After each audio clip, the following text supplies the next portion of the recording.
स्थविर आर्य सुधर्मा स्वामी 500 अणगारों के साथ तीर्थंकर महावीर की परंपरा के अनुसार विचरते हुए एवं अनुक्रम में ग्रामानुग्राम विहार करते हुए चंपा नगरी के पूर्णभद्र नामक उद्यान में पधारे।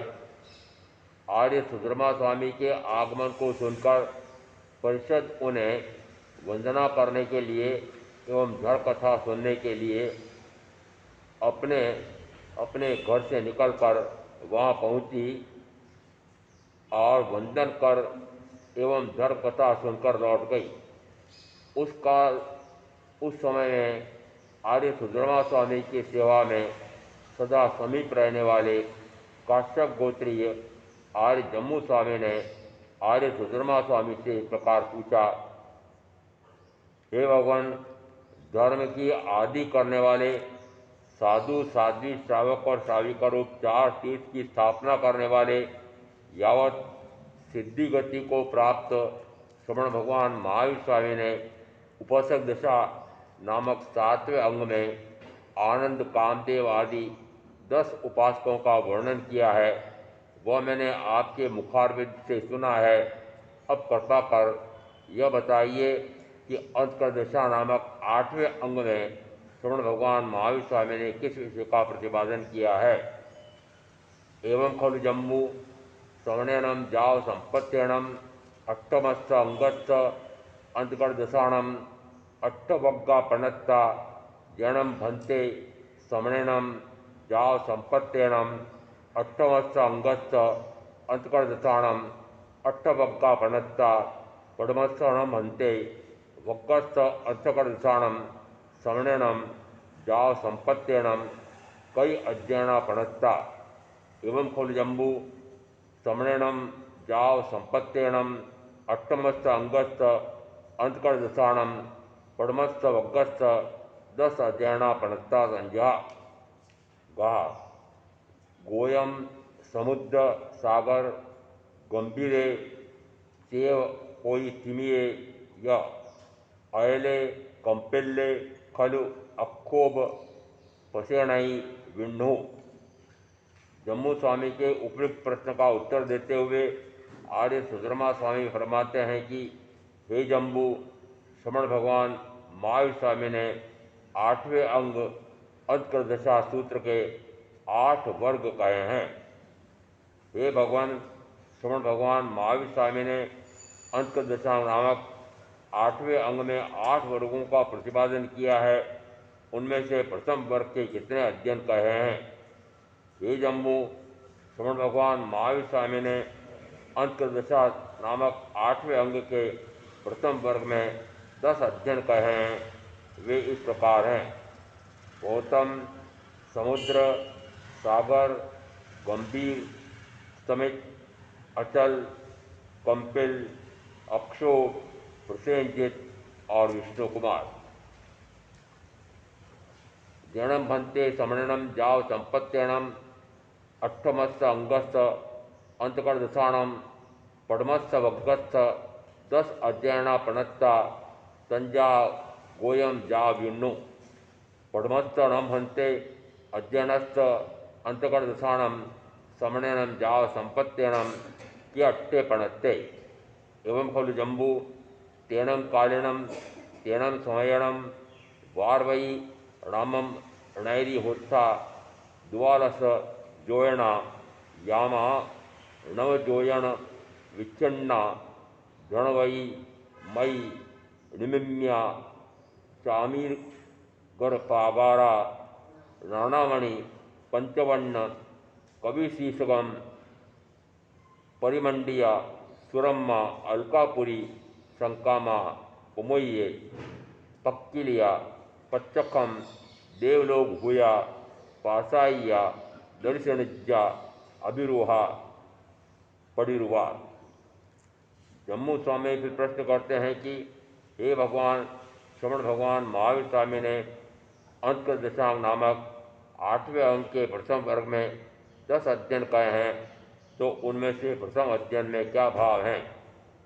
श्री सुधर्मा स्वामी फरमाते हैं कि हे आयुष्मान जम्मू, श्रवण भगवान महावीर स्वामी ने अंतर्दशा नामक 8वें अंक के प्रथम वर्ग के पहले अध्ययन में ये भाव कहे हैं।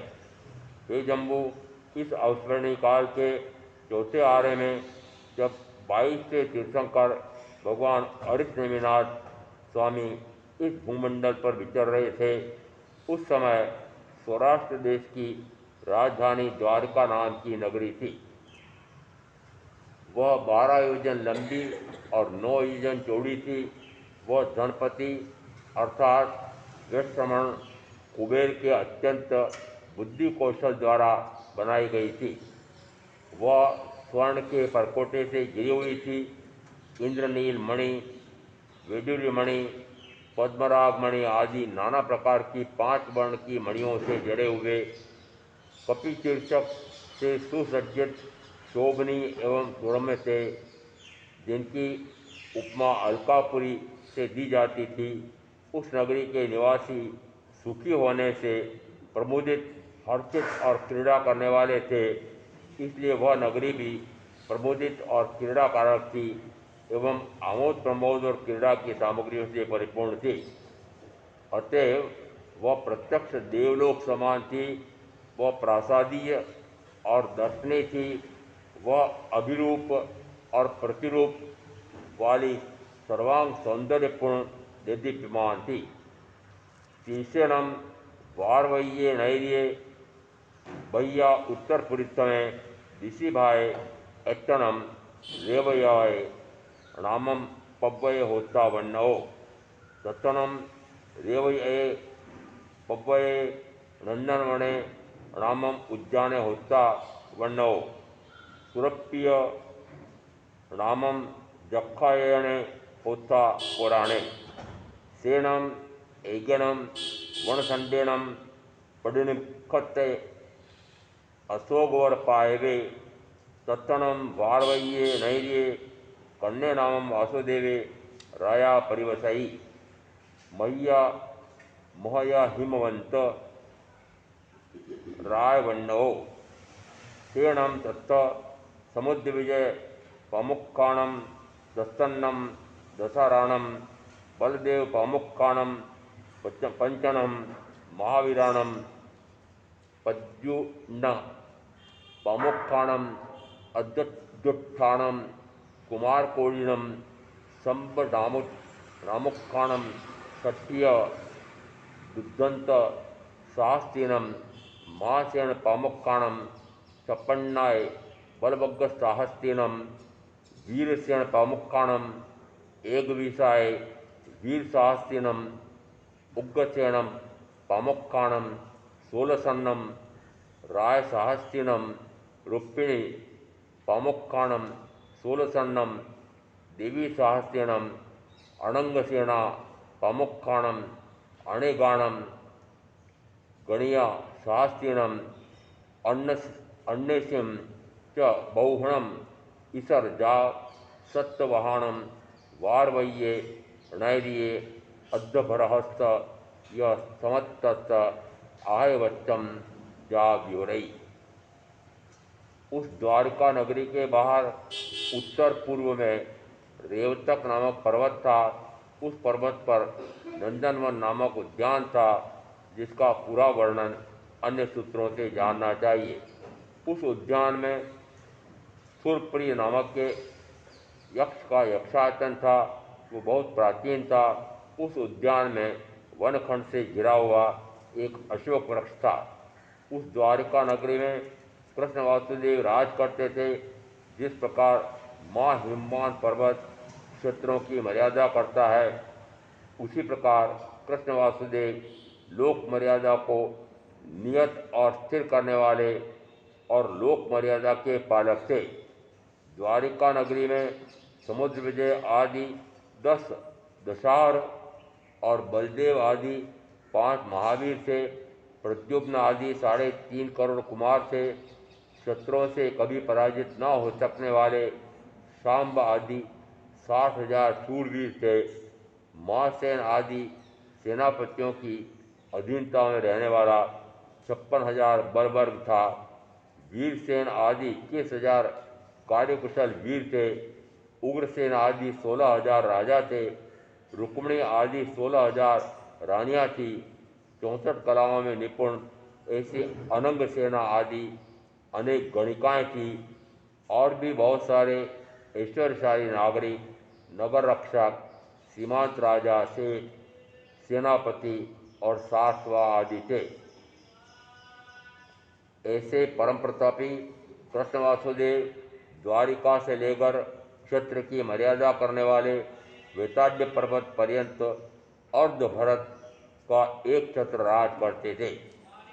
तत्तनम वारवय्ये नैर्ये अंधगवन्नी नामम राया परिवसई मोहया हिमवंत वन्नवो तस्तनम अंधगवन्यस्त रण्यो धारिणी नामम देवी होता वन्नवो तरणम सा धारिणी देवी अन्नया कयायम तंसिम तारिशगंसी शरणिजंसी एवं जहा महाबल्ले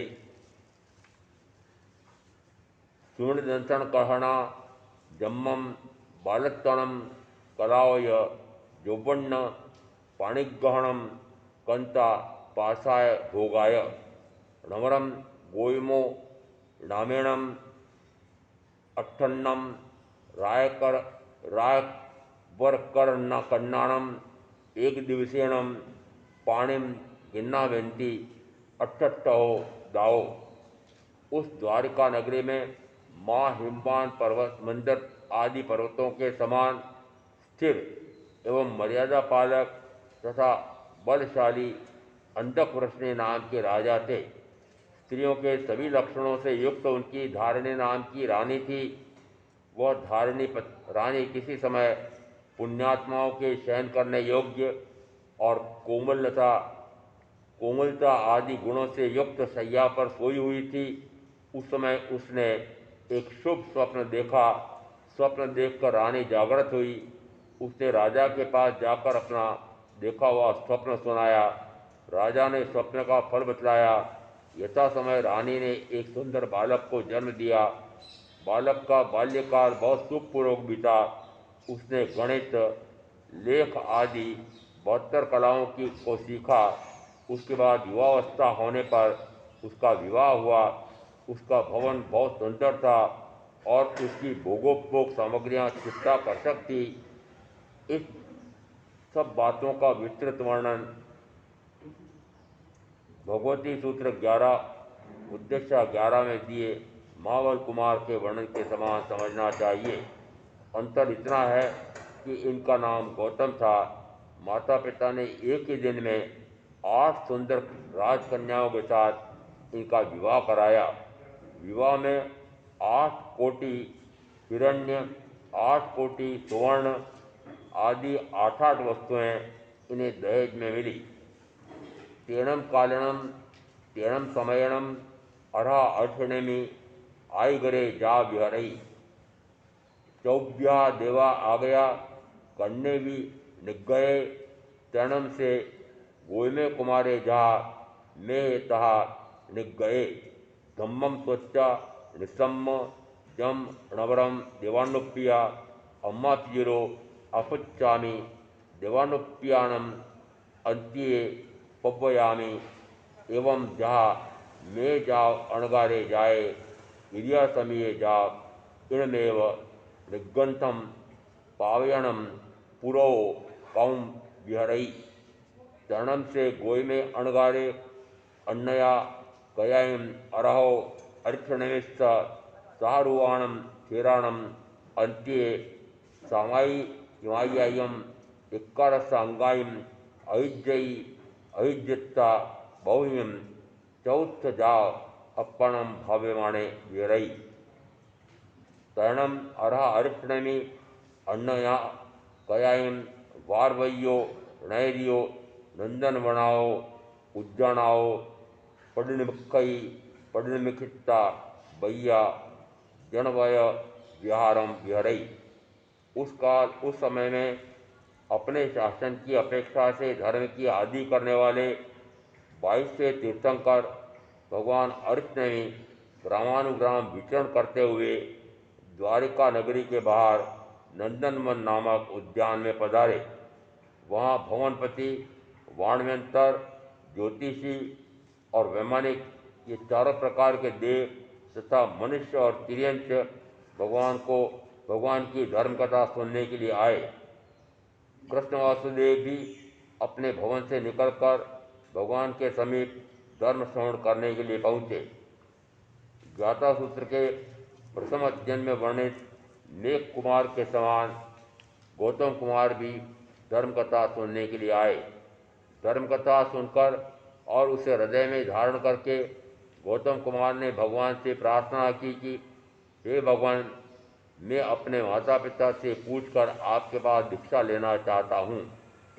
इसके बाद गौतम कुमार के अणगार होने तक का वृतांत गाथा सूत्र के प्रथम अध्ययन में वर्णित मेघ कुमार के समान समझना चाहिए। जैसे मेघ कुमार वैराग्य प्राप्त कर माता पिता के बहुत समझाने पर भी भोग विलास की समस्त सामग्री को छोड़कर अणगार बन गए, उसी प्रकार गौतम कुमार भी अणगार बन गए। अणगार बनने के बाद विद्या समिति, भाषा समिति आदि से लेकर निग्रंथ प्रवचन को आगे रखकर विचरने लगे। उसके बाद गौतम अणगार ने किसी समय में अरिहंत भगवान अरिष्टनेमि के गीतार्थ स्थविर साधुओं के समीप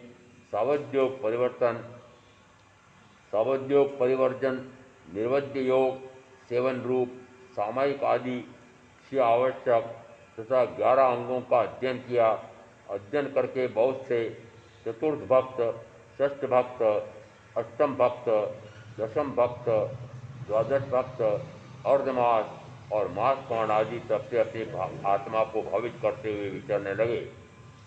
अरिहंत भगवान अरिष्टनेमि ने द्वारका नगरी के नंदनवन उद्यान से विहार कर दिया और धर्मोपदेश करते हुए विचरने लगे।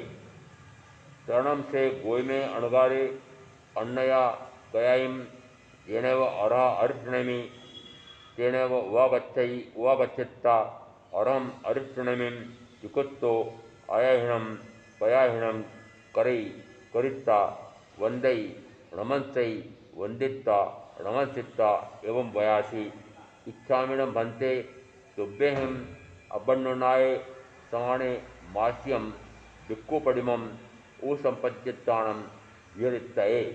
एवं जहाँ खंदो तहा बारस भिक्खुपडिमाओ फासेयी गुणरयणं वितव्वकम्मं तहेव फासेयी निरवशेषम। एवं जहाँ खंडो तहा चिंतई तहा अपुच्चई तहा थेरेहिम सद्यम सेतुंजम दुरूहई मास्याय कल्याणाय भारत वरिसाइम पर्याय जाव सिद्धे। एक दिन गौतम अणगार अरिष्टनेमि के समीप आए और भगवान अरिष्टनेमि को 3 बार अदक्षिणा प्रदक्षिणा किया। अदक्षिणा प्रदक्षिणा करके गौतम कुमार ने भगवान को वंदना नमस्कार किया और वे इस प्रकार निवेदन करने लगे, हे भगवान, आपकी आज्ञा हो तो मैं मासिक भिक्षु प्रतिमा स्वीकार करूं। भगवान ने फरमाया, जैसे सुख हो वैसे करो। भगवान की आज्ञा पाकर गौतम अणगार ने भगवती सूत्र शतक 2 उद्देश्य 1 में वर्णित स्कंदक मुनि के समान 12 भिक्षु प्रतिमा का सम्यक आराधन किया और स्कंदक मुनि के समान ही गुणरत्न संवत्सर नामक तप भी पूर्ण रूप से आराधन किया।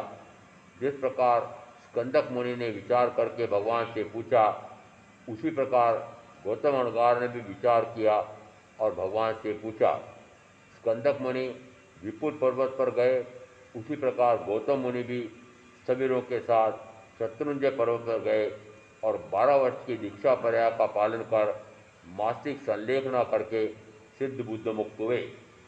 एवं खलु जम्मू श्रवणेनम जाव संपत्त्यनम अष्टमस्थ अंगस्थ अंतकड़ दशाणम पड़मस्थ वग्गस्थ पड़मस्थ अध्ययनस्थ अयमट्ठे पणत्ते पड़मम अध्ययनम समत्तम जहा एवं जहा गोयमो तहा शेषावि वन्नीपिया धारणिमाया समुद्रे सागरे गंभीरे चिमिये आयले कंपेल्ले अक्षोभे पसेणई यूर्णये ए एक गवा पद्मो वग्गो दस्त अध्ययना पणत्ता। श्री सुधर्मा स्वामी अपने शिष्य जम्मू स्वामी से कहते हैं, ये आयुष्मान जम्मू सिद्ध गति नामक स्थान को प्राप्त श्रमण भगवान महावीर स्वामी ने अंतकर दशा नामक 8वें अंक के प्रथम वर्ग के प्रथम अध्ययन में गौतम कुमार के मोक्ष प्राप्ति का वर्णन किया है। जिस प्रकार गौतम कुमार के प्रथम अध्ययन का वर्णन किया है, उसी प्रकार शेष समुद्र कुमार आदि के 9 अध्ययनों का वर्णन भी जानना चाहिए। कुमारों के नाम इस प्रकार हैं: समुद्र कुमार, सागर कुमार, गंभीर कुमार, समित कुमार, अचल कुमार, कंपिल कुमार, अक्षोभ कुमार, प्रसेनजीत कुमार और विष्णु कुमार। इन सबके पिता का नाम अंधप्रश्नी और माता का नाम धारिणी है। इसके अतिरिक्त इन 9 अध्ययनों में कोई भेद नहीं है, सबका वर्णन एक समान है। हे जम्मू, इस प्रकार प्रथम वर्ग के 10 अध्ययनों का प्रतिपादन किया गया है। द्वितीय वर्ग जणम बनते सवर्णनम जाओ संपत्त्यणम पड़मत्स वग्गस्स आयमट्टे पणत्ते दोच्चस्स णम भन्ते वग्गस्स अंतकड़ दशाणम सवर्णनम जाओ संपत्त्यणम कई अध्ययना पणत्ता। एवं खलु जम्बू सवर्णनम जाओ संपत्त्यणम अट्ठ अध्ययना पणत्ता संध्या अक्षोभे सागरे खलु समुद्र हिमवंत ऐलणामे य धरणेय पूर्णेय विय अभिचंदे केव अष्टमये तेनम कालिनम तेनम समयनम वारवये नैर्ये वन्य क्रिया धारिणी माया जहा पद्मो वक्को तहा सभ्ये अट्ठ अध्ययना गुणरय तवोकम्मम 16 वासाईं पर्याओ शत्रुंजे मास्याय कल्याणाय जाव सिद्धा। एवं खलु जम्मू सवर्णनम जाव संपत्त्यणम अट्टमस्स अंगस्स दोच्चस्स वग्गस्स अयमट्टे पणत्ते। जम्मू स्वामी अपने गुरु सुधर्मा स्वामी से पूछते हैं कि हे भगवान, सिद्ध गति को प्राप्त श्रमण भगवान महावीर स्वामी ने प्रथम वर्ग में गौतम आदि 10 कुमारों के मोक्ष प्राप्ति पर्यंत वर्णन किया, वह मैंने सुना। उसके बाद अंतकट दशा के दूसरे वर्ग में कितने अध्ययनों का प्रतिपादन किया है। श्री सुधर्मा स्वामी कहते हैं कि हे जम्मू, श्रमण भगवान महावीर स्वामी ने दूसरे वर्ग में 8 अध्ययनों का वर्णन किया है। वे इस प्रकार हैं: अक्षोभ, सागर, समुद्र, हिमवान, अचल, धरण, पूरण और अभिचंद। जिस समय भगवान अयोध्या में विचरते थे, उस समय द्वारिका नगरी में अंधप्रश्नी नाम के एक राजा रहते थे। उनके धारिणी नाम की पत्नी थी। उनके अक्षोभ, सागर, समुद्र, हिमवान, अचल, धरण, पूरण और अभिचंद नाम के 8 पुत्र थे। प्रथम वर्ग में गौतमादि अध्ययन के समान अक्षोवादि 8 अध्ययन भी हैं।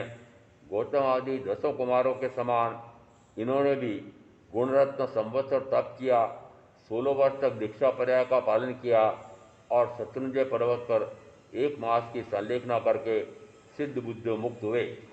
हे जम्मू, श्रवण भगवान महावीर स्वामी ने अंतकर दशा नामक 8वें अंक के दूसरे वर्ग में उपरोक्त अर्थ का प्रतिपादन किया है। द्वितीय वर्ग समाप्त।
8 प्रकार के कर्म कहे गए हैं। 4 घाती कर्म हैं, 4 अघाती कर्म हैं और इनको क्रमशः गिनेंगे तो कहा पहले ज्ञानावरणीय, दर्शनावरणीय, मोहनीय, अंतराय, नाम, गोत्र, आयुष्य और वेदनी, ऐसे 4 घाती और 4 अघाती। और घाती का अर्थ होता है जो आत्मा के निज गुणों में घात यानी हानि करते हैं। गुणों की तो घात होती नहीं है, गुण तो त्रिकालिक हैं, वे तो अक्षुण्य पड़े हैं। चाहे मैं कितने ही काल तक अज्ञान में वर्तन करता रहा, तब भी मेरा वह ज्ञान गुण तो अनंत स्वरूप में अक्षुण्य पड़ा हुआ है। उसी प्रकार से ये 4 ज्ञान, दर्शन, सुख, वीर नाम के गुण हैं। उनमें से 2 गुण तो आवृत हैं, ज्ञानावरण से ज्ञान आवृत है, दर्शनावरण से दर्शन गुण आवृत है, पर्दा पड़ा हुआ है। और अनंत काल हो गया पर्दा पड़ा हुआ है, तो इस कारण से, उस पर्दे के कारण से मैं अपने आप के ज्ञान गुण से अपने आप को जान नहीं पा रहा हूं, अपने आप के स्वयं के दर्शन गुण से अपने आप को देख नहीं पा रहा हूं। कर्म का दोष है? नहीं, नहीं, मेरा दोष तो कर्म को देते हो आप सारे। क्या करूं महाराज, भले आप कितना ही समझाओ, सूत्रों का अर्थ, मर्म, रहस्य, गीतार्थ, गुड़ा समझाओ, पर मैंने तो ज्ञानावरणी कर्म इतने चिकने बांध रखे हैं कि मुझे तो ज्ञान चढ़ता ही नहीं है। चढ़ता है? ये तो ज्ञान नहीं है। ज्ञान चढ़ता है क्या? ज्ञान प्रकट होता है क्या? ज्ञान प्रकट होता है, शब्द पर ध्यान देना। ज्ञान प्रकट होता है, इसका अर्थ है कि वह अनंत ज्ञान मेरे साथ कब से है कि मैं यदि अनादि से हूं, तो ज्ञान गुण भी, दर्शन गुण भी अनादि से है। परंतु अनादि से इन दोनों गुणों पर आवरण, पर्दा पड़ा हुआ है, इसलिए अपने आप को ही जान नहीं पाता हूं, अपने आप को ही देख नहीं पाता हूं। तीसरा, मोहनी कर्म के कारण, प्रथमतः दर्शन मोहनी कर्म के कारण मिथ्या मान्यता होती है। वो मिथ्या मान्यता क्या है? ये शरीर मैं हूं, शरीर आदि जितने जितने मेरे साथ परिजन, परिजन, धन, वैभव, भोग साधन हैं, वे सारे मैं हूं, मेरे हैं। और इन भोग साधनों से सुख मिलता है, इन भोग साधनों से सुख मिलता है। ये परिजनों से, प्रियजनों से, प्रीतमा से, प्रीतम से सुख मिलता है। हाँ तो बोलते जाओ। लगता तो ऐसा ही है। सुख मिलता है। ऐसे गिनते गिनते गिनती पूरी न हो, इस प्रकार की कितनी मान्यताएं पड़ी हुई हैं। इन सारी मान्यताओं को अपेक्षा ऐसे कहा जाता है, ये मान्यता ही मिथ्या है। और वो मिथ्या मान्यता किस कारण से होती है कि जिस समय ज्ञानावरणीय कर्म का उदय आता है, उसी समय दर्शनावरणीय कर्म का भी उदय आता है, उसी समय मोहनी कर्म का भी उदय आता है। मोहनी कर्म के प्रथम भाग दर्शन मोहनी कर्म के कारण से ये अनेक प्रकार की मिथ्या मान्यताएं होती है, और उस कारण से चारित्र मोहनी में अनेक प्रकार के मोहादि के विकार के भाव होते हैं। और इसी कारण से मेरा उपयोग नाम का गुण, वह भी उन पदार्थों पर, उन व्यक्तियों पर, उन वस्तुओं पर निरंतर जा रहा है। तो मेरे 4 गुण हैं, चारों गुणों का विपरीत परिणमन होते होते कितना काल हो गया कि अनंत काल हो गया। मेरा कह दूं कि इस भव के भी बहुत सारे वर्ष ऐसे ही करते करते निकल गए, और अब आपका बता दूं, हमारा तो अभी तक चल रहा है। आपका तो अभी तक उसी प्रकार से हो रहा है।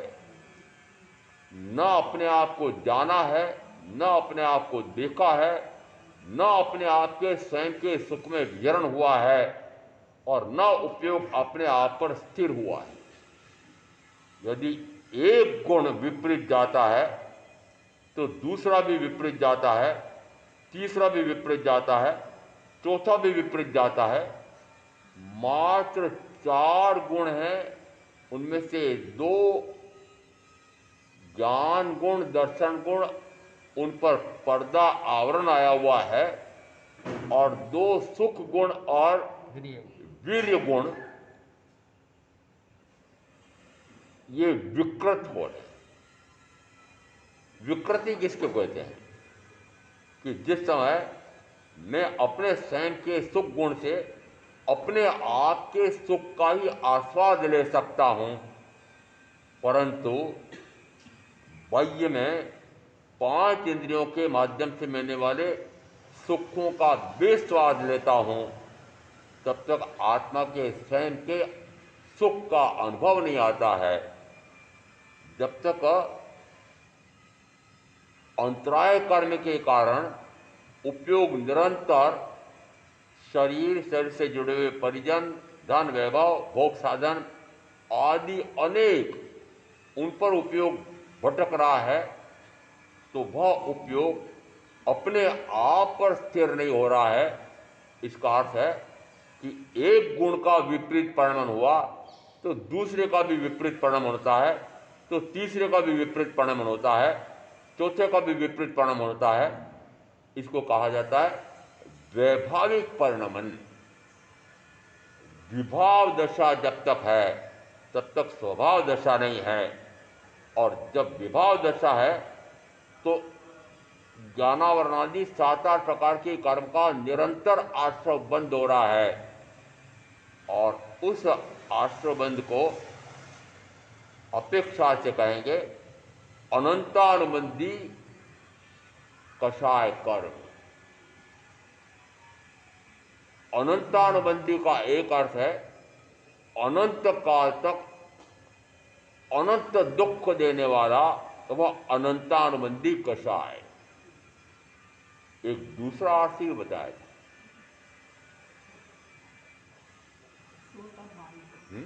स्व का भान नहीं, आत्मा का ज्ञान। अपने आप का ज्ञान और भान न होना वह अनंतानुबंधी कषाय। अपने आप का,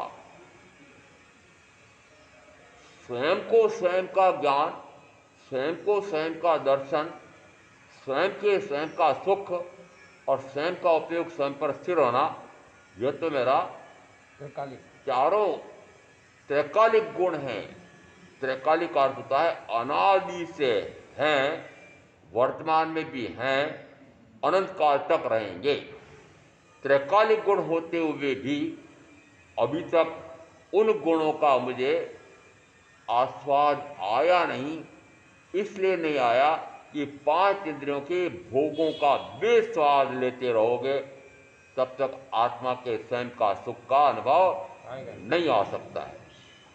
और परम ज्ञानी कहो, ज्ञानी कहो, मैं कहो कि जब तक 5 इंद्रियों के माध्यम से मिलने वाले सुखों को आपने सुख मान रखा है, और उन्हीं सुखों का आस्वाद बेस्वाद लेने के लिए निरंतर पुरुषार्थ कर रहे हो, इस अमूल्य रत्न चिंतामणि जैसे मनुष्य भव को प्राप्त करने के बाद साक्षात तीर्थंकर की वाणी सदगुरु के माध्यम से सुनने का 3 प्रकार के स्वर्णिम अवसर मिले हैं, परंतु तीनों प्रकार के स्वर्णिम अवसर आपने मात्र शरीर सुख, इंद्रिय सुख, भोग सुख, उन्हीं में लगा करके अनंत ज्ञानामरणादि 7-8 प्रकार के कर्म का बंद कर रहे हो।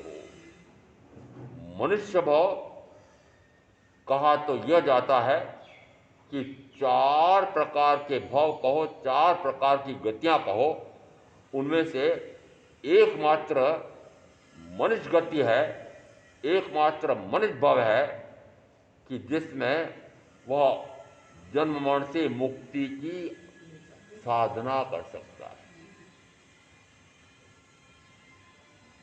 एकमात्र सूत्र कृतांग सूत्र में वर्णन मिलता है। सूत्र क्या है?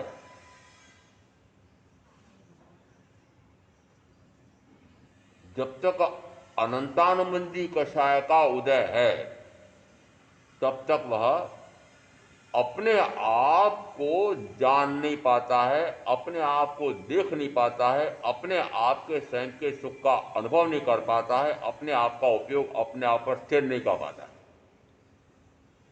कारण कौन बन रहा है? इसका कारण कौन बन रहा है? कि कारण में स्वयं हूं। एकप्पा अजिसत्तु कसाया इंद्रियाणीय ते जणुत्व जहानाणम विहरामि आमुणि। एकप्पा अजिसत्तु, एकमात्र अजित शत्रु आत्मा है। एकप्पा अजिसत्तु कसाया इंद्रियाणीय, कौन सा आत्मा? कि जो निरंतर क्रोध, मान, माया, लोभ 4 प्रकार के कषायों से अनुरंजित हो रहा है, कसेला हो रहा है, और एक इंद्रिय से लगा करके 5 इंद्रियां उन 5 इंद्रियों के विषयों से विषेला हो रहा है। और ऐसे ये कषायों से कसेला होने वाला, विषयों से विषेला होने वाला कौन है? मैं आत्मा। मैं आत्मा हूं। आत्मा तो न कषायों से कसेला हो सकता है, न विषयों से विषेला हो सकता है, परंतु जिस समय आप क्रोध, मान, माया, लोभ आदि कषाय भाव में जाते हैं, जिस समय एक इंद्रिय से लगा करके 5 इंद्रियों का चक करके डट करके भोगते हैं, तो कहा जाता है यह आत्मा विषयों से विषेला और कषायों से कसेला हो रहा है। तो क्या करना पड़ेगा? यदि जन्म से मुक्त होना है तो कषायों से और विषयों से पूर्णतः परे होना पड़ेगा। क्रोध, मान, माया, लोभ,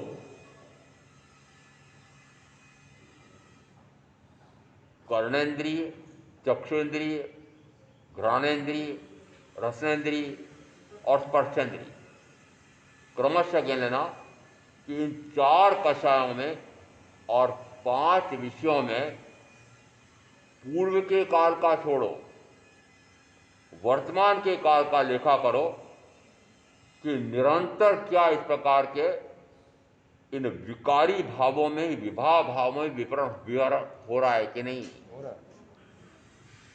और पूर्व का भाव, पूर्व के भवों में पक्का मानता हूं मैं तो कि पुण्य करके इस भाव में आया। मनुष्य भाव पुण्य से मिलता है, और साक्षात तीर्थंकर की वाणी सदगुरु के माध्यम से सुनने का स्वर्णिम अवसर ये विशेष पुण्य से मिलता है। तो क्या मानना कि पूर्व भाव में, इस भाव में जो आया हूं तो विशिष्ट पुण्य कर्म का बंद करके आया हूं। अब इस भाव में आकर के क्या कर रहे हो? पुण्य के फल से मनुष्य भाव, विशिष्ट पुण्य के फल से तीर्थंकर की वाणी सदगुरु का वचन का योग बल मिला है। और अब इस भाव में आकर के क्या किया? आप बोलो कि मैं बोलूं? नहीं, अच्छा कर रहे हैं। आप तो बोलो ही मत। क्या बोलूं?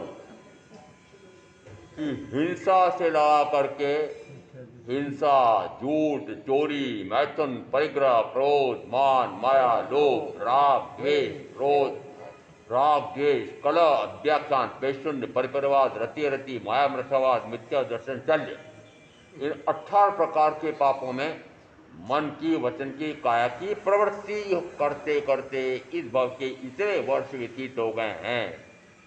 अब इतने वर्ष व्यतीत हो गए हैं, अब 8 दिन में वो सारे काषायिक भाव और सारे वैश्विक भाव काफूर हो जाएं। कितने दिन में? 8 दिन में। और कब के? अनादि से गिनते गिनते अनंत काल के, और फिर इस भव के भी इतने वर्ष हो गए। वो सारे कर्म पर्युषणों के त्योहार मनाते समय, पर्युषण क्या है?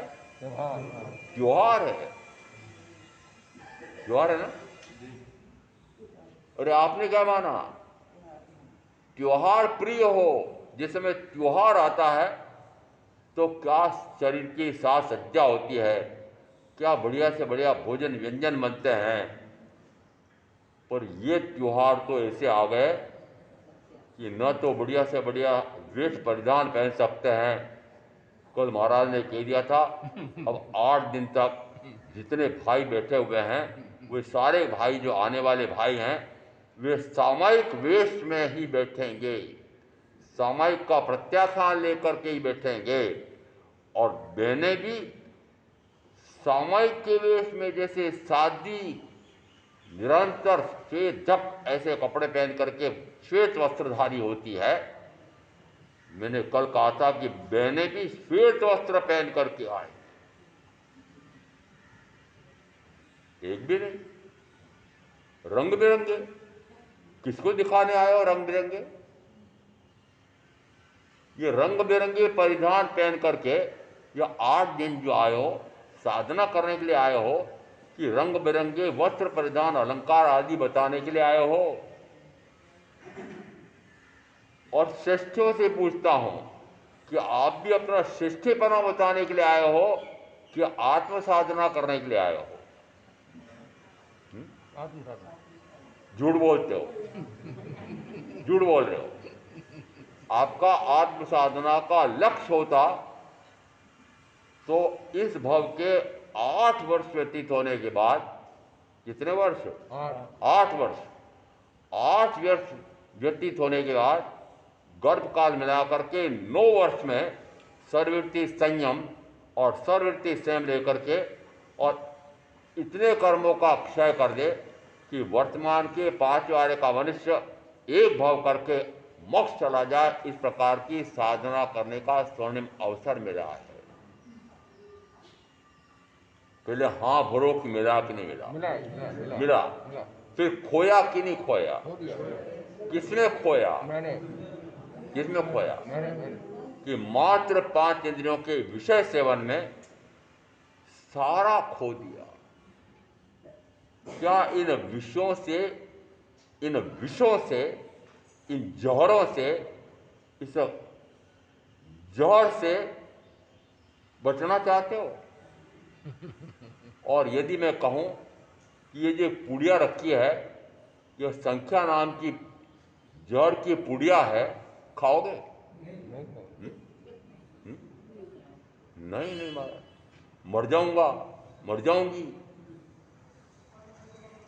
और ये 5 इंद्रियों की विषयों की पुड़िया, ये क्या है? ये खरा जहर है। ये वह संख्या नाम की पुड़िया तो एक बार मारेगी शरीर को, और ये जो 5 इंद्रियों के भोगों का भाव और भोग, ये कितनी बार मारने वाला है? ये बार बार मारने वाला है। क्या ऐसे जहर का वमन करना चाहते हो?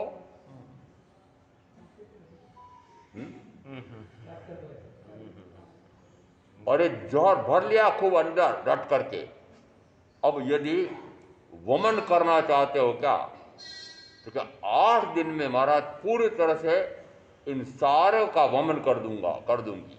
कर दोगे? कर देंगे। पक्का बताओ, कर दोगे? कोशिश करेंगे।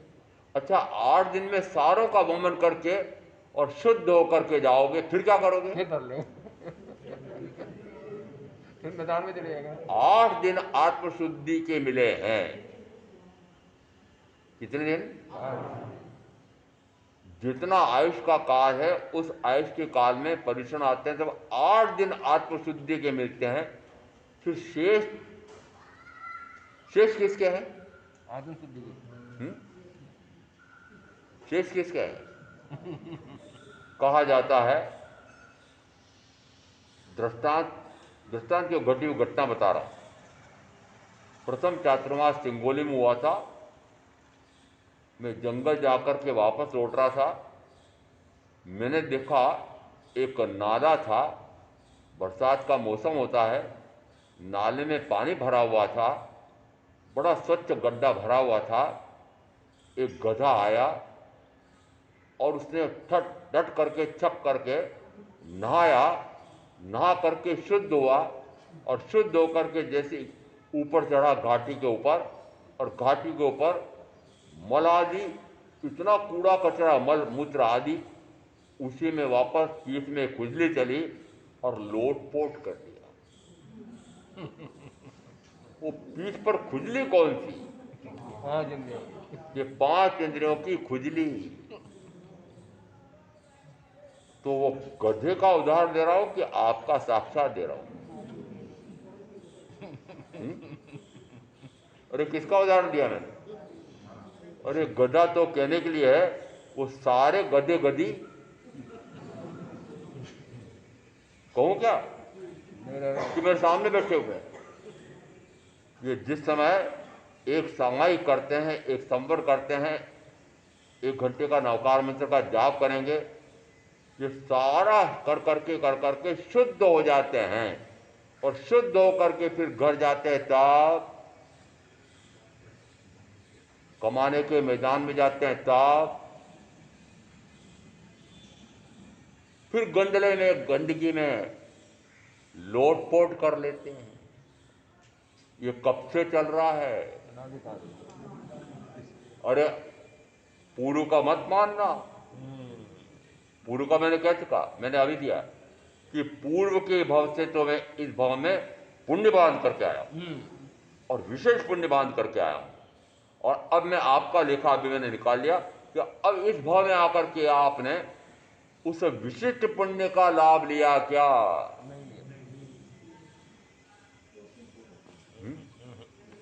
हाँ महाराज, देखो इतने दिखाई तो दे रहे हैं। महामंत्री जी बता, देखो महाराज इतने हैं तो सही, इतने भाई बहन। मैंने कहा आपके एक परिवार में हम दो हमारे 4 सास ससुर भी हैं, माता पिता दादा दादी भी हैं, तो कितने हुए? एक घर में 6, 4, कितने मानो? कम से कम 4 मानो। आपका बताओ कितने घर में कितने हैं? 6, 8 भी हो सकते हैं, 10 भी हो सकते हैं। परीक्षण हो रहे हैं, कितने आए? सारे आ रहे हो?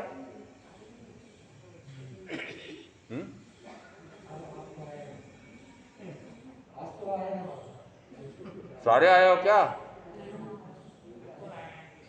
जो आपके परिवार में जितने सदस्य हैं, सारे आए हैं क्या? 8 वर्ष की उम्र, गर्भकाल मिलाकर के 9 वर्ष का, वह यदि सर्ववृत्ति संयम ले तो उसी भाव में मोक्ष चला जाता है। इस प्रकार का आगमों में वर्णन मिलता है। कैसा वर्णन है? और इस भव की महत्ता के बारे में आता वर्णन कि यह भव कैसा है, यह भव कैसा है। सूत्रकृतांग सूत्र में आया है कि वर्तमान का जो भाव मिला हुआ है, वह वर्तमान का भाव मनुष्य का भाव है। विशिष्ट पुण्य का उपार्जन करके आए, इसलिए साक्षात तीर्थंकर की वाणी सदगुरु का योग मिला है। और अब इस प्रकार के स्वर्णिम काल में, स्वर्णिम बेला में क्या किया?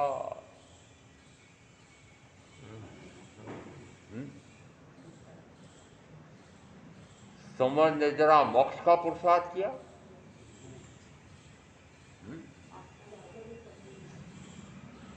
9 प्रकार के तत्व कहे गए हैं। जीव इस अजीव उद्गल परमाणु के स्कंदरूप शरीर से बंधा क्यों? जीव अजीव बंध, जीव इस अजीव से बना क्यों? अनादि से गिन लो, परंतु अभी लेखा करना है कि वर्तमान भाव में ये जीव इस अजीव से बंधा क्यों? जीव अजीव बंध, आगे उत्तर आ रहा पुण्य पाप आश्रय। आश्रय यानी आने का कारण, द्वार। तो आश्रय द्वार से ये जो आ रहे हैं कर्म, उन कर्मों का आना निरंतर हो रहा है कि नहीं?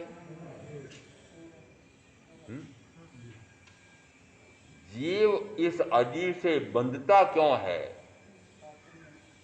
वो जो पूर्व की बात तो छोड़ दो, अभी की बात सोचना है। इस जीव इस अजीव से बंधता क्यों है? कि पुण्य और पाप नाम का आश्रय करता है।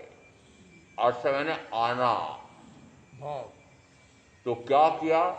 पुण्य भाव। या तो हिंसा से ला करके मिथ्या दर्शन चलने तक के 18 प्रकार के पापों में मन वचन काया की प्रवृत्ति हुई है, या कभी कोई कहे नहीं महाराज मैंने तो अन्न पुण्य, पान पुण्य, लैन पुण्य, शयन पुण्य, वस्त्र पुण्य, पात्र पुण्य, मन पुण्य, वचन पुण्य, काय पुण्य, नमस्कार पुण्य, ये 9 प्रकार के शुभ भाव से मैंने पुण्य का भी उपार्जन किया है। किया है? किया है क्या? थोड़ा थोड़ा तो किया है। किया है। पाप की अपेक्षा से कम, बहुत कम है। बहुत कम है। अरे पाप का लेखा करो, पाप का लेखा ज्यादा है। अब कब से करोगे? जब से गर्भ में आए तब से, या जब जन्म हुआ तब से। फिर एक लेखा कैसा करना कि 18 प्रकार के पाप 18 खाने दिए बनाना, कि 9 प्रकार के पुण्य 9 खाने ये बनाना।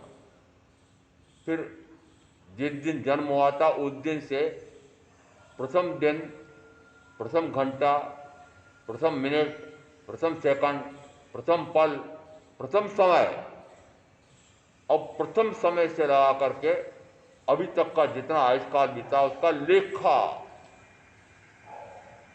अब पाप का लेखा बड़ा होगा कि पुण्य का लेखा बड़ा होगा, कि पाप और पुण्य से रहित का लेखा होगा? रहित का तो करना ही नहीं है। 3 बातें, पाप पुण्य, 3 मार्ग बता रहा हूं। एक पाप का मार्ग, एक पुण्य का मार्ग, एक पाप और पुण्य दोनों से रहित का मार्ग। अब अपना अपना लेखा आप अपने आप करना, पर मैं आपका बता सकता हूं, सबका एक साथ बता रहा हूं कि मात्र पाप पाप पाप, मात्र पाप। जितना आयुष्काल व्यतीत हो गया, जितना आयुष्काल व्यतीत हुआ है, उसमें मात्र पाप ही पाप किया है। और गिनती में भी 18 हैं, गिनती में भी 18 हैं। फिर 18 प्रकार के पाप, मन से, फिर वचन से, काया से, फिर करो नहीं, कराओ नहीं, करते हुए अनुमोदन करनी 9। और गिनती करो कि प्रति क्षण किस प्रकार के पाप का कर्म का आश्रय और बंद हो रहा है। रोका, पाप का आश्रम रोका, पाप का आश्रम भी नहीं रुका, तो पुण्य का तो खाता ही नहीं खुलेगा।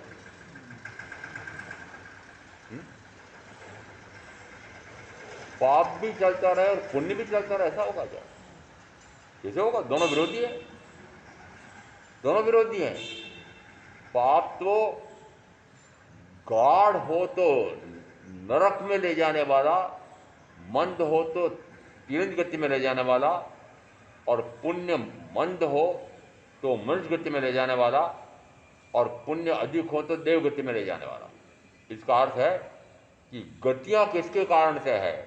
ये चारों गतियां, पुण्य पाप। 2 गतियां पुण्य के कारण से हैं और 2 गतियां पाप के कारण से हैं। अभी पुण्य के कारण से मनुष्य भाव, मनुष्य भाव किससे है? पुण्य का फल है। फिर 3 प्रकार के जो स्वर्णिम अवसर मिले हैं वो किसका फल है? विशिष्ट पुण्य का फल है। और अब ऐसे स्वर्णिम अवसर को प्राप्त करके अभी तक का आपका लेखा मैंने बताया कि पाप पाप पाप पाप पाप अंत ही नहीं आ रहा। निरंतर क्या कर रहे हो? पाप पाप पाप। निरंतर पापाचरण।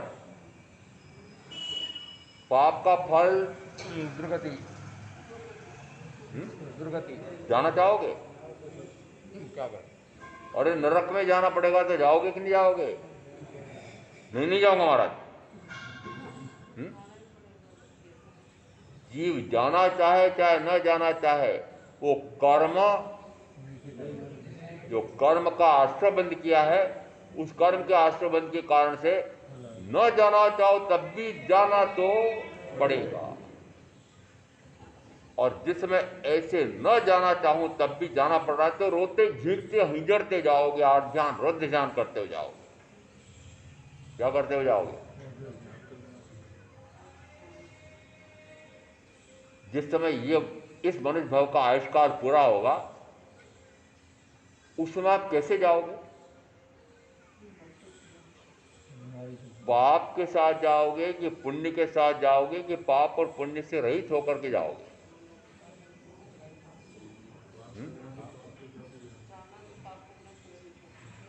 अरे आज मान लो आयुष का काल पूरा हो तो क्या जाएगा साथ? माफ कर जाएगा। पुण्य करके, विशिष्ट पुण्य करके, और ऐसे मनुष्य भाव में आए और अब पाप कर रहे हैं, दुर्गति में जाने का कार्य कर रहे हैं। बुद्धिमान कौन? बुद्धू कौन? मूढ़ कहूं, महामूढ़ता कहूं, महामूढ़ता, महामूर्खता कहूं क्या? अरे महामूर्ख हो ऐसा कहूं क्या? महाराज नहीं, हम तो बहुत बुद्धिमान है। मैंने कहा कमाने में तो बुद्धिमान हो, पर यहां बताओ लेखा। इसीलिए तो आते नहीं। अभी पूछा किसने लेखा? कि धर्म गुरु ने पूछा लेखा, तो फिर वो लेखा कौन सा होगा? धर्म का। कि पाप कितना किया है, पुण्य कितना किया है, और धर्म ने आत्मा का स्वयं का धर्म, शुद्ध स्वरूप आत्मा का, वो कितना प्रकट हुआ है। आत्मा का शुद्ध स्वरूप का प्रकट होना मात्र मनुष्य भव, नरक में पूर्णतः असंभव, तीर्थ में पूर्णतः असंभव, और देव गति में भी देवों को इतने सुख मिलते हैं कि इच्छा करते से पूर्ति होती है, तो वहां तो भाव ही नहीं आता है कि साधना करूं।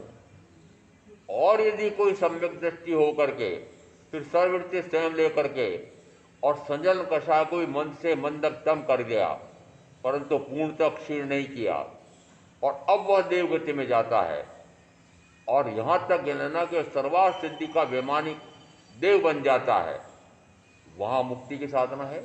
नहीं है। तो कौन सा भाव बचा, कौन सी गति बची?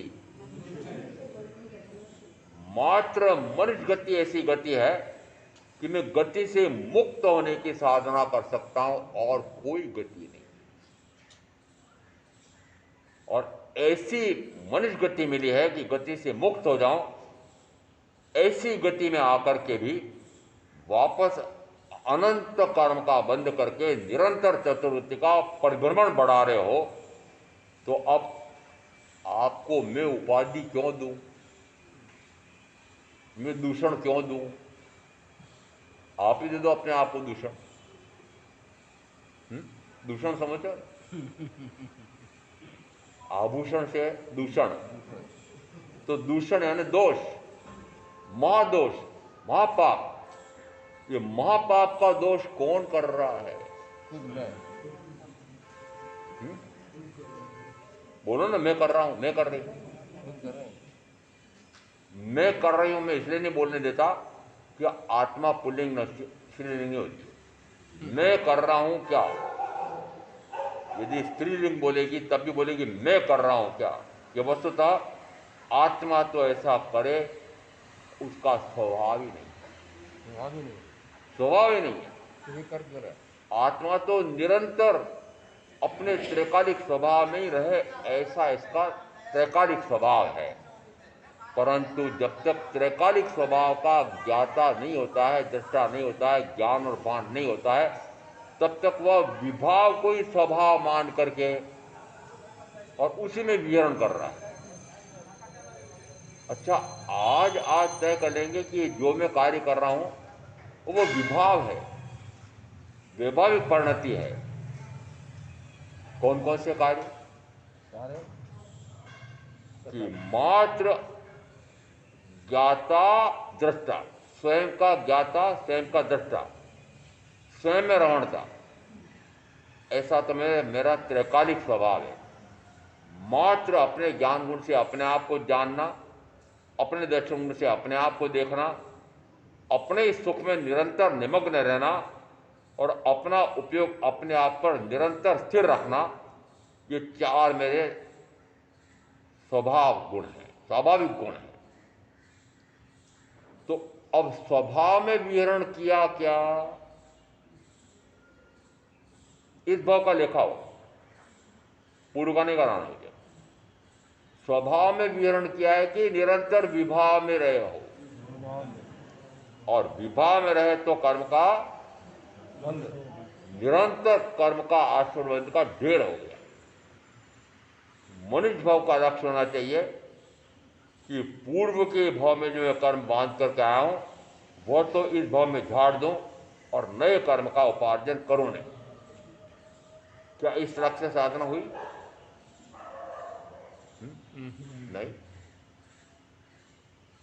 पूर्व कर्म का जब उदय आता है तो कर्म का उदय आता है, ये मात्र वेदनी के माध्यम से ज्ञात होता है, जिससे वेदनी कर्म बताता है।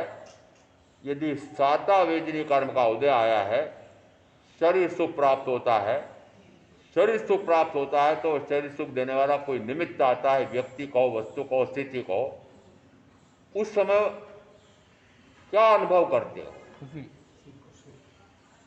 सुख का अनुभव करते हो।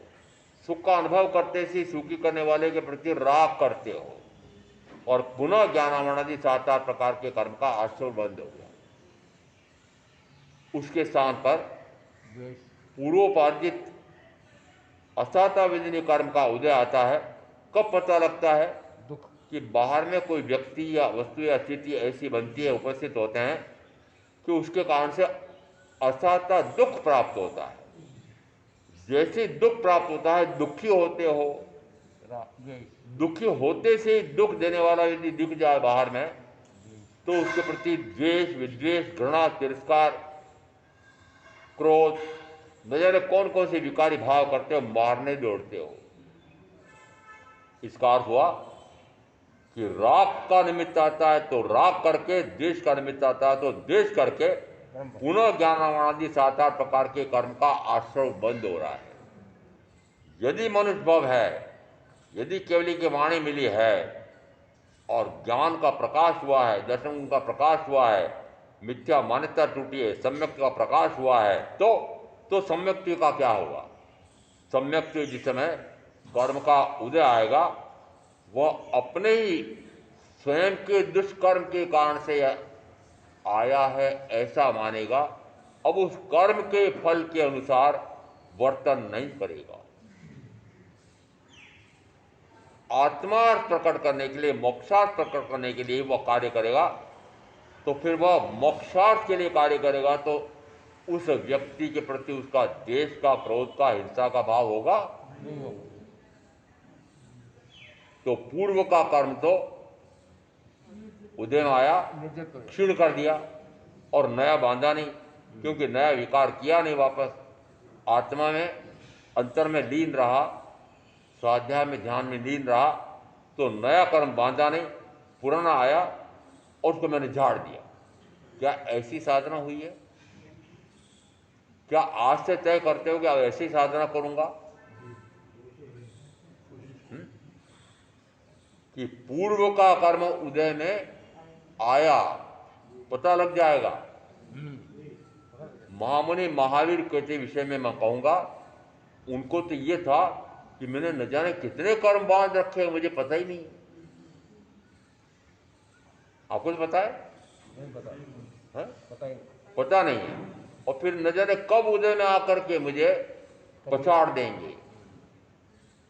यदि मैं प्रमाद में रहा, उस समय वो कर्म का उदय आकर के और मुझे पुनः 7-8 प्रकार के कर्म का उपार्जन करा देगा।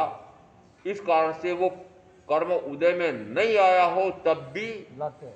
शीघ्र ही उदयावली में ला करके और फिर क्षीण करते हैं। वो शीघ्र ही उदयावली में कैसे लाते हैं?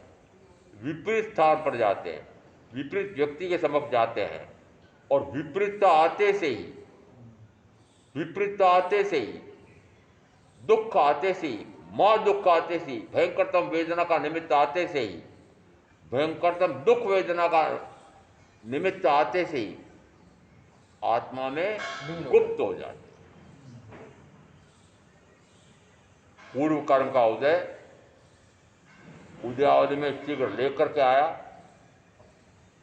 और उस कर्म के उदय के अनुसार नहीं, मात्र आत्म संवेदन में, मात्र ज्ञाता भाव दृष्टा भाव में रहा, तो वह कर्म आया, फल दिया, मैंने चखा नहीं, वह निर्जीर्ण हो गया। आपका बता रहा हूं, जब मीठा फल आता है तो हप, और कड़वा फल आता है तो थू थू करते हो। मीठा फल आता है तो हप, कड़वा आता है तो थू थू। पुनः ज्ञानामरणादि 7-8 प्रकार के कर्म का आचरण बंद हो गया। और जिस भाव में मैं कर्म से निवृत्त हो सकता हूं, ऐसे भाव में पुनः कर्म का आश्रय बंद हो रहा है, तो बताओ फिर मुक्ति का मार्ग कौन से भाव में प्राप्त होगा? एकमात्र मनुष्य भाव है, और वह भी ऐसा भाव के जिसमें केवड़ी की वाणी सदगुरु का योग मिला है, ऐसा वर्तमान का मनुष्य भाव मिला है।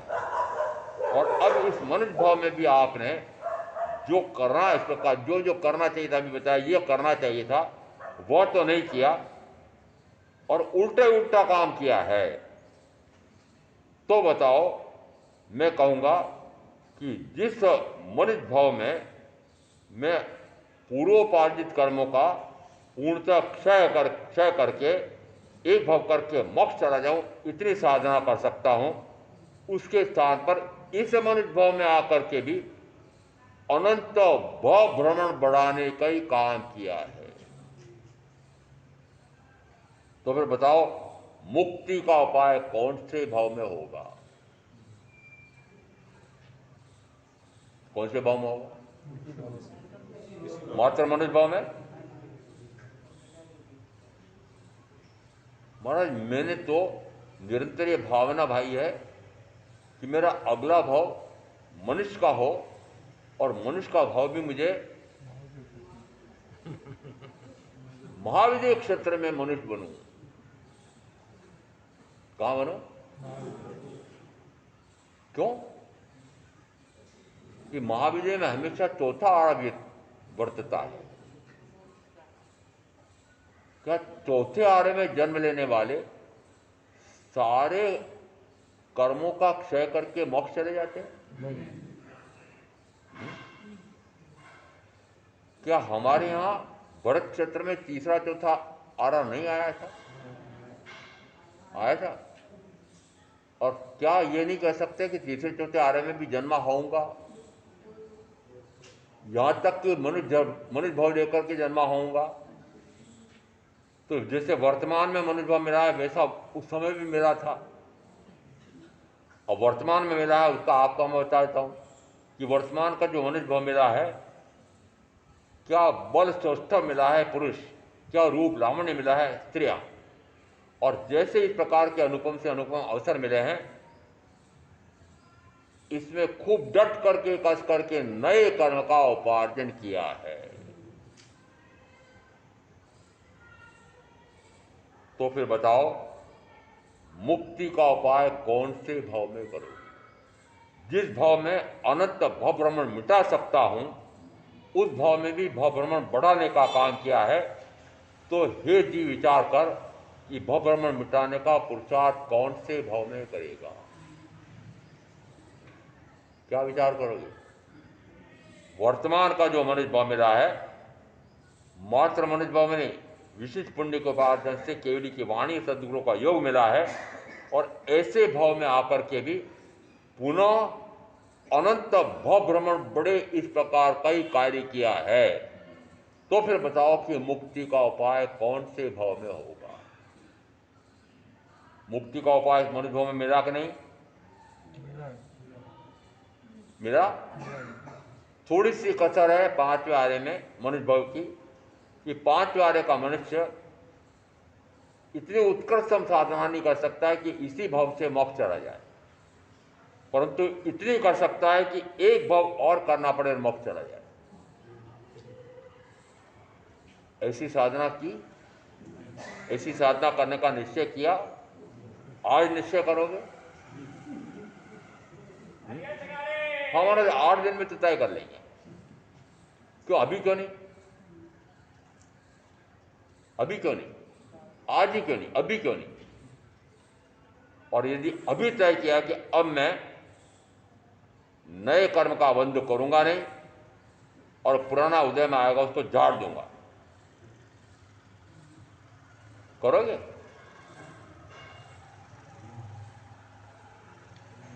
करना क्या है?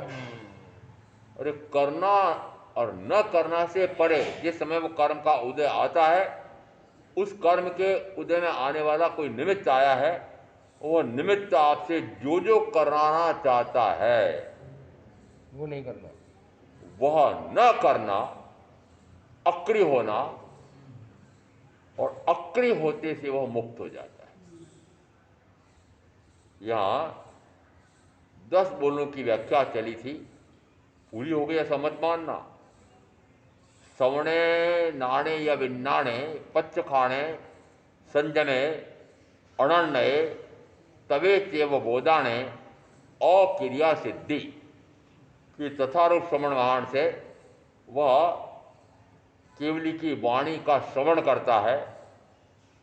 श्रवण करने से ही वह ज्ञान की प्राप्ति करता है। श्रवणे नाणे, उस ज्ञान की प्राप्ति से वह विज्ञाता होता है, विशिष्ट ज्ञाता होता है, आत्मा का ज्ञाता होता है, स्व का भी ज्ञाता हो जाता है, पर का भी ज्ञाता हो जाता है, स्वभाव का भी ज्ञाता हो जाता है, पर भाव का भी ज्ञाता हो जाता है, और फिर पर भाव से परे होकर के स्वभाव में लीन हो जाता है। तो कहा जाता है वो विज्ञाता है। और वो विज्ञाता है तो विज्ञाता क्या करेगा? कि विज्ञाता करेगा, अगला है समणे नाणे विन्नाणे पच्च खाणे, जो प्रत्याख्यान करता है। प्रत्याख्यान कौन से? आज सुबह से प्रत्याख्यान लेने वाले आए कितने? देखो कौन सा प्रत्याख्यान किया है? प्रत्याख्यान का अर्थ होता है स्वस्वरूप को भी जान लिया, पर स्वरूप को भी जान लिया, स्वभाव को भी जान लिया, पर भाव को भी जान लिया, और पर भाव से परे होने रूप प्रत्याख्यान को प्रत्याख्यान कहते हैं। प्रत्याख्यान का क्या अर्थ हुआ? पर भाव से परे हो जाना। और पर भाव किसे कहेंगे? शुभ भाव भी पर भाव है, अशुभ भाव भी पर भाव है। तो शुभ भाव और अशुभ भाव दोनों से परे होता है तो शुद्ध स्वभाव प्रकट होता है। मुक्ति किससे? यदि अशुभ भाव है तो पाप कर्म का आश्रय बंध है, शुभ भाव है तो पुण्य कर्म का आश्रय बंध है। और पाप हो चाहे पुण्य हो, अनादि से गिन लेना, मात्र पाप से पुण्य से, पुण्य पाप पुण्य पाप पुण्य पाप करते करते अनंत काल बीता है। यह अनंत काल किससे बीता है? पुण्य पाप करने या तो पाप किया तो दुर्गति में गया, दुर्गति में जाकर के प्रथम 3 नारकियों में परमाधामी देवों की मार खानी पड़ी, असहाय अवस्था थी, बचाव करने की स्थिति में नहीं था, तो सहन किया। फिर चौथी नारकी में भयंकरतम ठंड है, भयंकरतम गर्मी है, दोनों है। फिर आगे मात्र भयंकरतम गर्मी, फिर उससे आगे और भयंकरतम गर्मी, और उससे आगे तीव्र से तीव्रतम गर्मी। तो 7 नारकियों में जाकर के इतने दुख को सहन किया, परवश होते हुए भी सहन किया। तो सहन करने से चिरंत गति में भी इसी प्रकार से परवश होता था, और जो मुझे मनुष्य बन करके जो दुख देते थे, परवश था, सहन किया। तो परवश होकर के भी सहन किया, तो उसके कारण से पुण्य का बंध हुआ, और उस पुण्य के फलस्वरूप वर्तमान का मनुष्य भाव मिला है। समझ में आ रहा वर्तमान का भाव कैसे मिला है? 4 कारण आए हैं, उसमें सहनशीलता आई कि नहीं? कर्म का फल आ रहा है दुख रूप, और अब दुख रूप होते हुए भी उस दुख का अनुभव नहीं करता है। उस समय कहा जाता है वो दुख का अनुभव न करे तो पुनः असहता विदरी कर्म का बंध नहीं होता है। असहता विदरी का बंध नहीं होता तो अन्य का भी बंध नहीं होता है। इसका अर्थ है कि जिस समय कर्म का बंध उदय में आता है, कोई निमित्त आकर के खड़ा होता है, अब निमित्त के अनुसार कार्य क्रिया प्रवृत्ति ना करे तो वह कर्म निर्जरित होता है। ये निर्जरा का उपाय है। आपने क्या किया? कर्म के उदय में एक इंद्रिय से लगा करके 5 इंद्रियों के भोग का निमित्त मिला, परिजन परिजन प्रीतम प्रीतमा। अब उस निमित्त के अनुसार राग आदि किया, रति आदि किया, हिंसादि किया, शुभ या अशुभ किया, तो कर्म का ढेर लग गया, कर्म का ढेर लग गया वापस। अरे पुराने कर्म का ढेर लगा हुआ था, एक आध कर्म उदय में आया और उस कर्म के उदय के अनुसार आपने वापस विकार का भाव कर लिया, शुभ भाव या अशुभ भाव कर लिया, पुण्य या पाप का कर्म कर लिया, तो फिर ढेर और बढ़ गया। तो जिस भाव में आकर के मैं कर्म से मुक्त हो सकता था, उस भाव में आकर के भी वापस भाव भ्रमण बढ़ाने का ही काम किया है। तो विचार करना कि भाव भ्रमण से मुक्ति का मार्ग कब पकड़ूंगा। और यह कहा मुक्ति का मार्ग मात्र एक भाव है, वह है मात्र मनुष्य भाव। मिला? खोया कि पाया? और इस मनुष्य भाव को खोया क्या करके खोया? पाप करके खोया। पुण्य करके मनुष्य भाव में आया, विशेष पुण्य करके, और सदगुरु मिले, केवली की वाणी मिली, अमूल्य रत्न चिंतामणि जैसा मनुष्य भाव मिला, और ऐसे 3 स्वर्णिम अवसर मिले। इन तीनों स्वर्णिम अवसर को मात्र 5 इंद्रियों के भोगों में खो दिया। क्या आज निश्चय करोगे? पछतावा नहीं करा रहा हूं, अंदर में धारणा पक्की करोगे कि अब मुझे 5 इंद्रियों के भोगों में रस लेना ही नहीं, भोगना ही नहीं। यदि भोगने से रस आता है तो भोगना ही नहीं, और भोगना पड़ रहा है तो फिर नीरस भाव से, निष्प्रिय भाव से, अग्रदता से, अनासक्त भाव से, विरक्त भाव से भोग सकते हो। भोगते हुए भी अभोगी, भोगते हुए भी अभोगी। बाहर से दिखाई दे रहा है, शरीर से या किसी इंद्रिय से भोग रहा है, परंतु भोगते हुए भी अभोगी रहा जा सकता है। भोगते हुए भी अभोगी रहने की साधना। क्यों? क्योंकि भोग का साधन सुख सुविधाएं छोड़ करके सर्ववृत्ति स्वयं तो आप लेना नहीं चाहते। आज का नाटक जरूर किया कुछ लोगों ने। हाँ, नाटक किया है महाराज। आज हम साधुचर्या में रहेंगे। पोषक क्या है? पोषक क्या है? साधुचर्या है ना। कितने समय की है? हाँ? महाराज 5 प्रहर का है। कितने का? पोषक कितने प्रहर का? 5 का है। कोई अधिक करे तो 6 का है, अधिक करे तो 7 प्रहर का है, अधिक करे तो 8 प्रहर का है। 8 प्रहर का असन पान खादिम स्वादिम 4 प्रकार का आहार का त्याग करके 8 प्रहर का पोषक किसी ने लिया? बोलो आज पर साधना करने के लिए आया हूं मैं। क्या साधना करने के लिए आया? अरे 8 दिन संयमी जैसी चर्या करते हैं वैसी चर्या में रहोगे?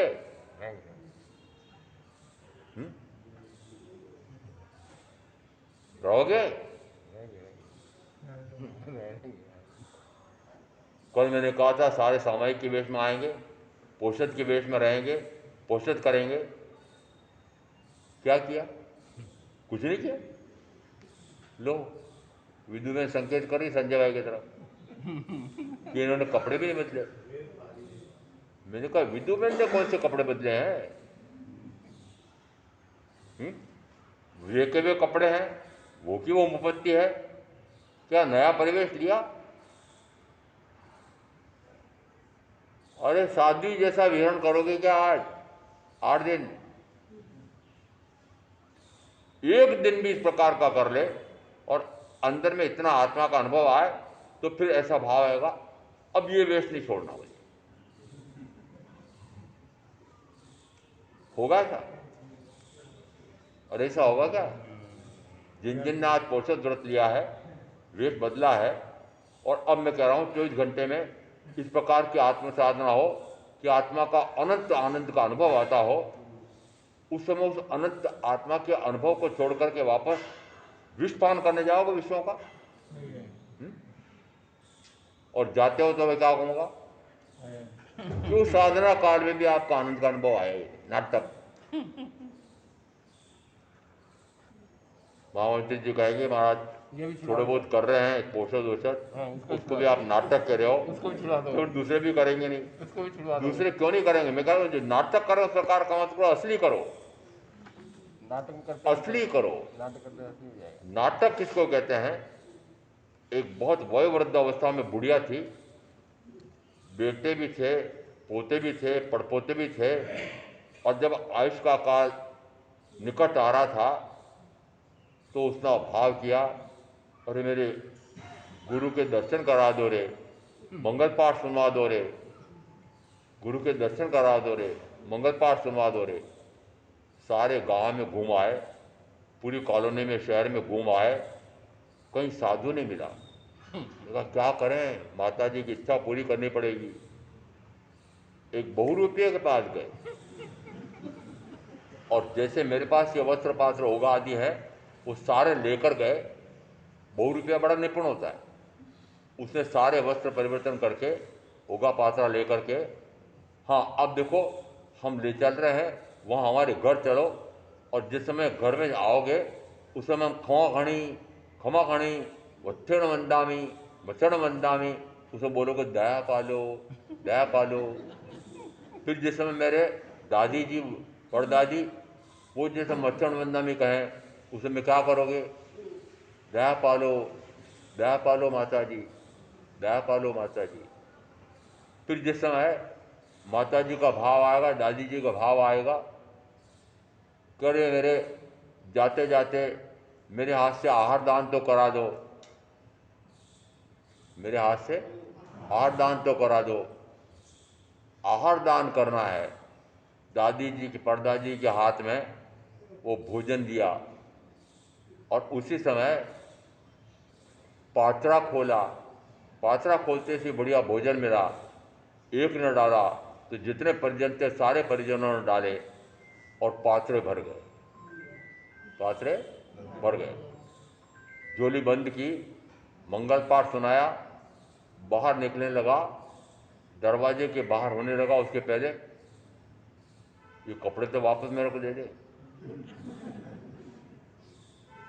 ये होगा पात्र तो वापस मेरे को दे, ये तो नाटक करने के लिए दिया था ना मेरे को, तेरे को मैंने। बोले नाटक में भी इतना आनंद का अनुभव आया है, इतना लाभ मिला है, तो अब मैं असली बन करके दिखाऊंगा।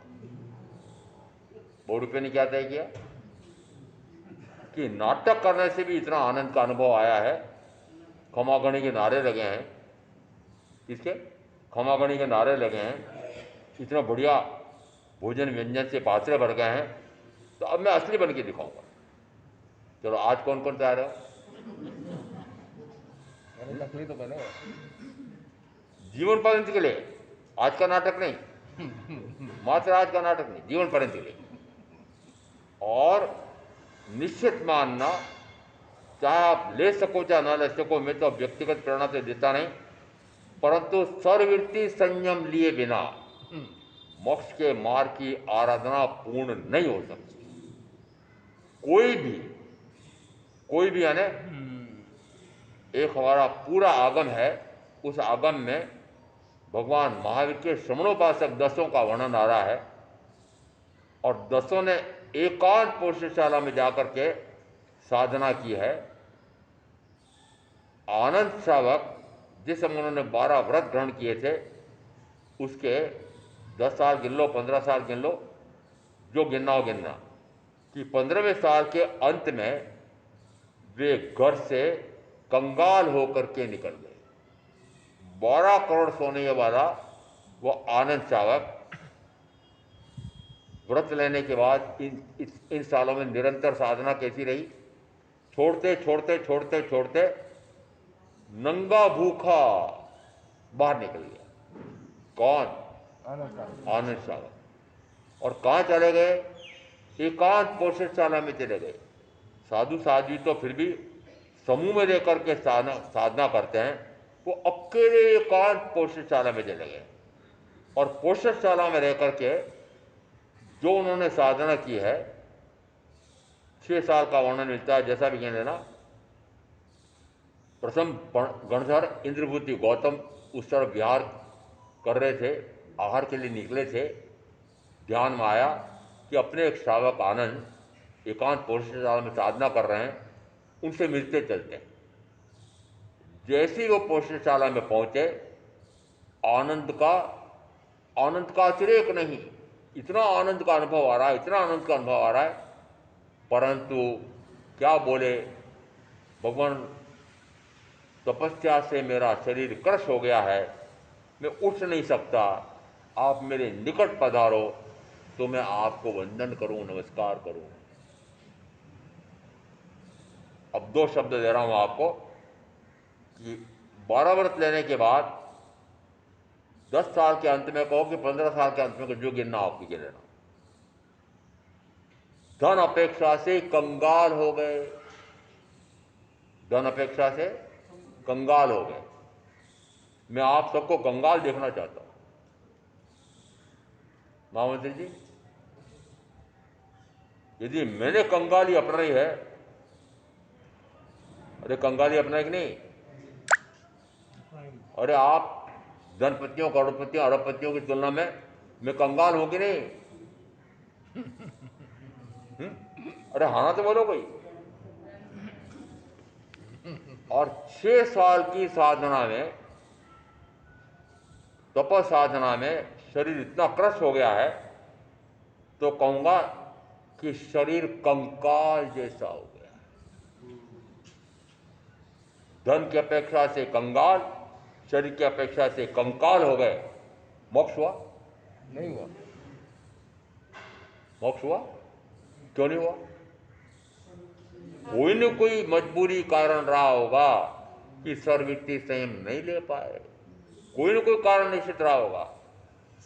में से गर्मी सहन नहीं होती है, सर्दी सहन नहीं होती है, भूख सहन नहीं होती है, प्यास सहन नहीं होती है, मनुष्यों की अन्य की मार सहन नहीं होती है, कोई ना कोई कारण रहा होगा। लोच कैसे करूंगा, कोई कारण रहे होंगे, कोई ना कोई कारण ऐसा रहा कि सर्ववृत्तीय संयम नहीं ले सके।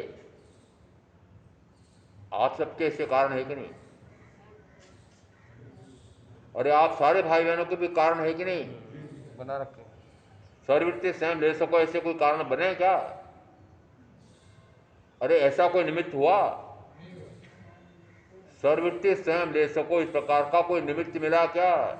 ये तो आप मिल रहे हो, आप तो मिले ही नहीं, आपको कोई निमित्त नहीं मिला।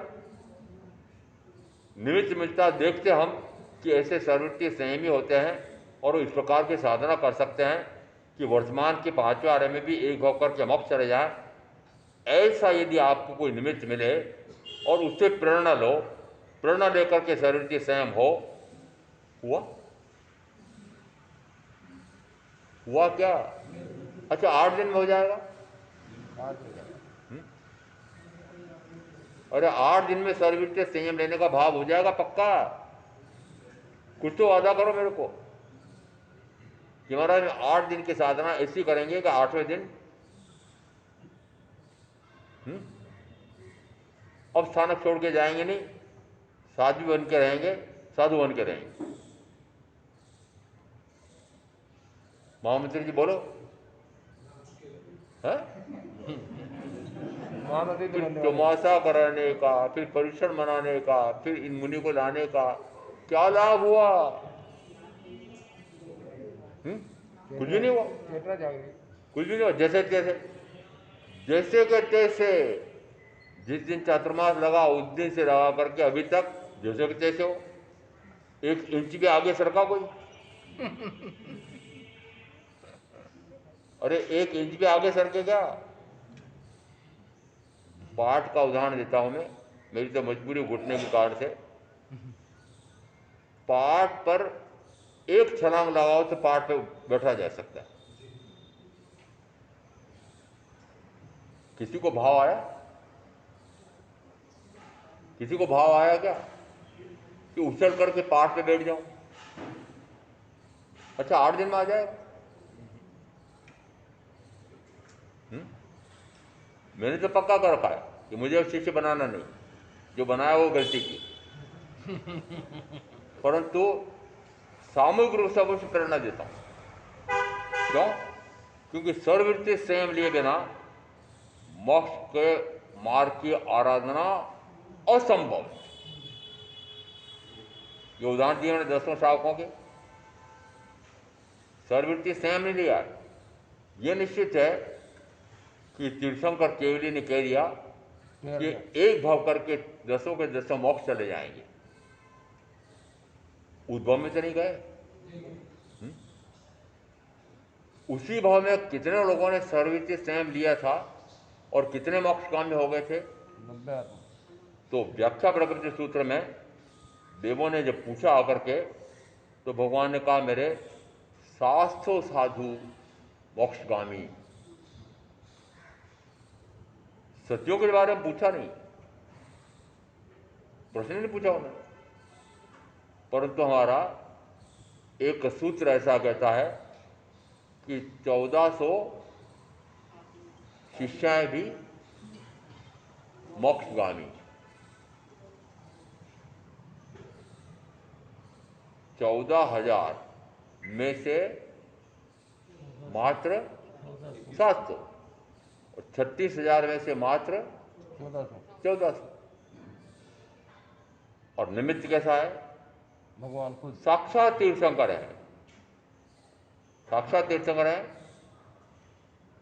कि उत्कृष्टतम निमित्त मिला है, फिर निकृष्ट साधना क्यों हुई? कारण बताओ। निमित्त तो मिला ना,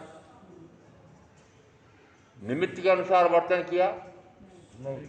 वीतराग वचनों का निमित्त मिला है, वीतरागी गुरु मिले हैं, वीतरागी परम वीतरागी तीर्थंकर मिले हैं, तब भी मुक्ति की साधना हुई? नहीं। अर्थ क्या निकला? अर्थ क्या निकला कि आत्म साधना के लिए निमित्त मिलते हैं, उन निमित्तों के अनुसार तो वर्तन होता नहीं है।